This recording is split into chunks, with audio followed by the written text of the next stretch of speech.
Welcome to the many interpretations of Torosaurus, the massive ceratopsian that lived in the same time and general place as Triceratops. I really like Torosaurus. I think Torosaurus is a very cool and underrated ceratopsian, but of course I just really like ceratopsian dinosaurs in general, so that's not really too surprising. Nonetheless, I am very excited to get into this. There's not a lot of depictions, of course, but they're still cool. Still no less important, so let's get right into it. Let's start off with walking with dinosaurs, and the standard is already set pretty high because this already looks pretty good. There's really not too many deviations from this and its real life counterpart. Torosaurus does have a more rectangular frill as it's larger and rectangular the way that it's shown off right here. One thing that I really like about it is how there's like patterns that make it look like there's eyes in its frill. I like that. That's something that really grounds it as a real life animal and something that makes sense for the animal to have. That's even something that kind of shows up in my PNSO figure of Torosaurus, where you get some really cool blue eyes right here. I think it's shown off pretty well. I mean, maybe the nasal horn is a little bit too small, all things considered, but the colors look really good. It looks great as just the animal, and the babies look great, and the whole episode, of course, is pretty dang good. So, all in all, there's really not too much I can add to this. This is just a great start to the list, as usual. Next up is Dinosaur King, and once again, it pretty much looks good. I mean, one of my only gripes is that maybe the horns are a little bit too small, the brown horns, but that could be something that could be chalked up to individual variation. Like, I can't really say for sure, but everything else still looks pretty good as well. The colors are really good, and here again, the frill looks great. I think that one of the most important things you can get right about Torosaurus is its overall head, because that is one of the things that distinguishes it from something like Triceratops, because of course, Triceratops and Torosaurus are extremely similar in their overall anatomy. Both have 3 horns, both are ceratopsians, both lived in the same general time and area. And there was even a time that Torosaurus was thought to maybe be a fully grown Triceratops. It's not, we now know that. So, because we found a juvenile Torosaurus and it looks different from a Triceratops, and we found fully grown Triceratops and they look different from Torosaurus. So, Torosaurus is still separate. It just looks extremely similar to Triceratops. But again, one of the most important things you can get right about it is its head. And mainly that's the frill, That's like one of the things that screams Torosaurus. Huge and rectangular, really just making the head just massive in general. Like, believe me, I know what a Torosaurus head looks like. Here's me standing next to a skull of a Torosaurus. Yeah, could call me an expert. Not really, I'm not. But yeah. The colors look really cool. They have a nice eye pattern, similar to Walking with Dinosaurs, as well as the PNSO figure, and everything looks pretty good here again. And then we'll move on to Speckles the Tarbosaurus. We get some Torosaurs right here, which I think show up in Asia, which is interesting. I think this movie's fictional though, so I can't really say too much on that. Aside from that fact, everything else looks good here again. The frill looks properly like a Torosaurus frill. It's got the 3 horns. The colors are a little bit more brown, much like the other depictions. By this point, I'm wanting to see a little bit more, like some splashes of color here and there, aside from the frill. The frill still looks really good. It's got some nice coloration going on up there. And just the rest of the animal's body looks really good. Not much else I can say. They, again, nailed the design. And then in Blood for Blood, we get this really good looking Torosaurus, which is probably the most accurate one that we'll be looking at. Very similar to something like this. Very, very similar to that. Really captures the nasal horn very well of Torosaurus. The brow horns look really good too. And it shows up in a very cool little short that I do highly recommend going and checking out. This is done by Dead Sound here on YouTube. It's, absolutely free. The 3rd episode of this series will be coming out very soon. It's an anthology series, but it's very cool. I recommend checking this stuff out. It's awesome. So I won't say any more about it, just that it looks really good. Then let's move on to the Jurassic franchise, where there are only Torosaurus appearance in video games. In Jurassic Park 3 Park Builder, you get a really cool kind of like minty green coloration one with, again, some eye patterns in the frill. What's kind of cool is that they kind of like form the shape of the fenestrae, because Torosaurus did have holes in its frill, or called fenestrae.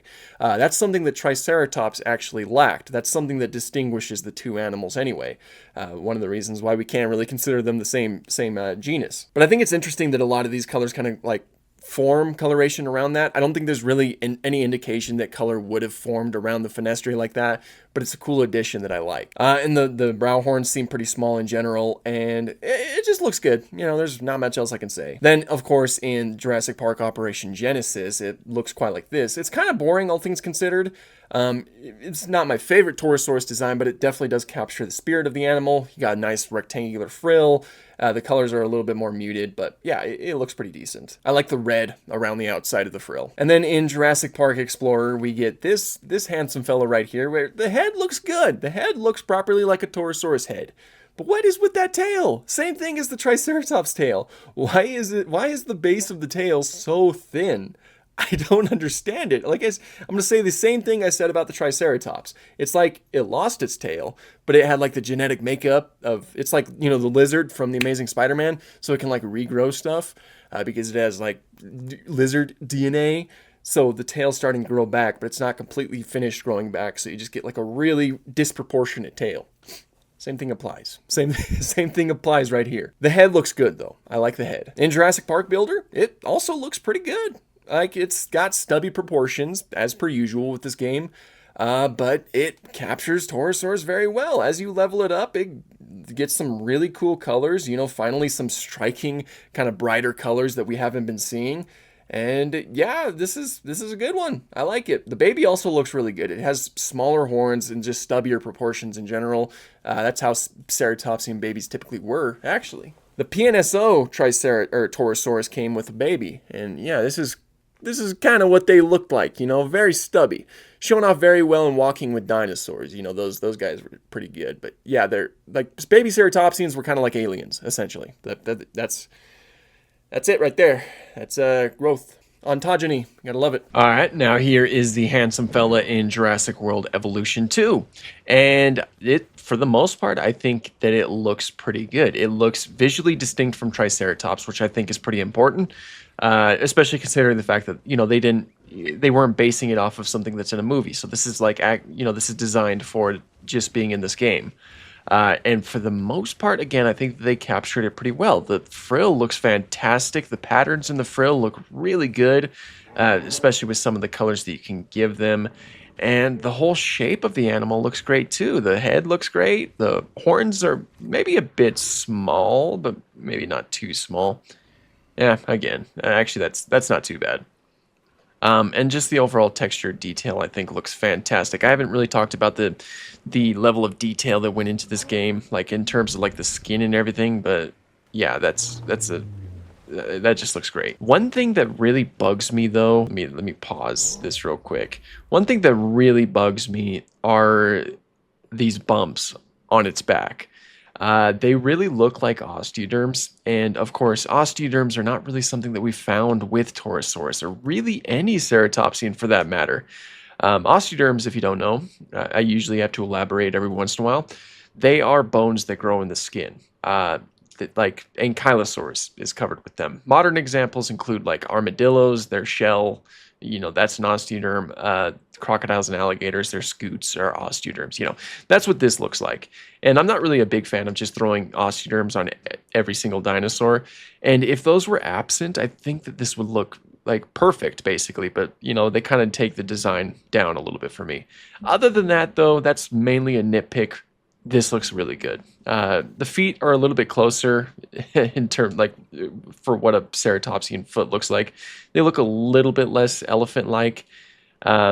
Still not quite what ceratopsian feet look like, but they are a lot closer. All around, these are pretty good. They're really good depictions of the animal. I think that they capture Torosaurus very well. And again, the whole osteoderm thing is just a nitpick for me. For the most part, I really do like these, and I think that Frontier did a very good job with them. I think the Frontier does a really good job at like their specific dinosaurs that aren't, you know, that the ones that aren't based on any movie designs or anything like that, the ones that they're able to just create. I think that they do a very good job at most of them. And Torosaurus is another one. It's just I wish it didn't have those osteoderms, but again, nitpicks, very good. Awesome job. And there we have it. Those are the few interpretations of Torosaurus. Not a lot, of course, but as per my rules, it doesn't matter if there's like 5 interpretations or more than 5. I'll probably do it anyway because, every single genus of prehistoric animals does deserve to get focused on even for a little bit. So I absolutely had to do this one. I was excited when it won the poll. Torosaurus, I think, is an underrated dinosaur, very outshined by Triceratops. They lived in the same general area, like I said. And of course, it was kind of its curse that it was often lumped as just, oh, it's just a fully grown Triceratops. I'll elaborate a little bit more on that. So there was this idea that sprung up that basically said that Torosaurus was the final growth stage of Triceratops. And that means that Torosaurus doesn't actually exist. It just means that it's simply just Triceratops. And that idea was kind of like entertained for a little bit until, again, it was just disproven. There's a lot of like really in-depth mathematical reasons as to why it was disproven. The Skeleton Crew actually has, like, when they talked about the Jurassic World evolution Torosaurus, they talk about it pretty well, so I highly recommend checking that out. But the easiest reason why we know that's not the case is because we have found fully grown Triceratops that look different from Torosaurus, and we have found young Torosaurus that look different from young Triceratops. This means that these guys were distinct from each other. They were very similar looking ceratopsians that lived at the same time, dealt with the same neighbors like T-Rex, and lived in the same basic area. Like there was probably some overlap with their territories. Which makes you think that they might have had some really cool interactions, maybe some territorial disputes and things like that. Of course, we have no evidence for it, or direct evidence, but it's still fun to think about. But that's basically it. I always have to mention it because there are folks who bring it up saying, I thought that Torosaurus was no longer valid. I thought that it was a fully grown Triceratops, and, I'm just here to say that that's not the case. Torosaurus stands as its own dinosaur. It still exists. Here's a picture of me right next to the skull, in case you forgot. Also, I forgot to mention this, but it seems that Torosaurus had the largest skull of any dinosaur, which is crazy. That's awesome. That's a huge skull. But yeah, I'll go ahead and call it here. This was a pretty short video overall, but I do appreciate everybody who watched it. Be sure to like, comment, and subscribe, and have an awesome day.